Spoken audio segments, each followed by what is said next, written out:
Party inauguration సభను simple గా కానిచేసిన జనసేన అధ్యక్షుడు పవన్ కళ్యాణ్ మొట్టమొదటి బహిరంగ సభను భారీగా ప్లాన్ చేస్తున్నారు.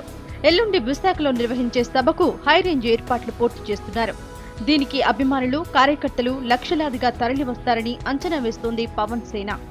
సామాన్యుడి సేన, జనసేన, మీ సేన అంటూ డైలాగులు దంచే పవన్ కళ్యాణ్ ఏర్పాట్ల విషయంలో ఏమాత్రం తగ్గడం లేదు.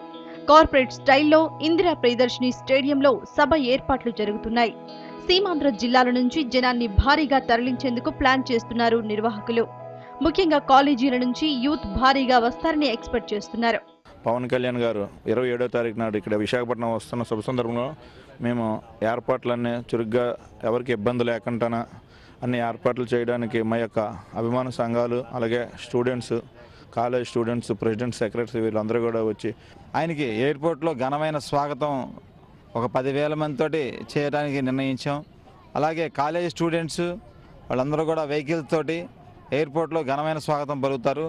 రాబోయే కాలంలో ఈ 25 సంవత్సరాలు పార్టీ ఉంచుతానని చెప్పారు ఆయన. దానికి మేము విశాఖపట్నం ప్రజలందరం కూడా స్పందిస్తున్నాం. హైదరాబాద్ మీటింగ్ లో నా తెలంగాణ అంటూ ఎమోషనల్ స్పీచ్ ఇచ్చిన పవన్ ఇక్కడెలా మాట్లాడతారన్నది హాట్ టాపిక్ గా మారింది. విభజనతో తెలుగువారికి అన్యాయం జరిగిందని రీసెంట్ గా మోడీ ముందు గుండెలు బాదుకున్నారు పీకే.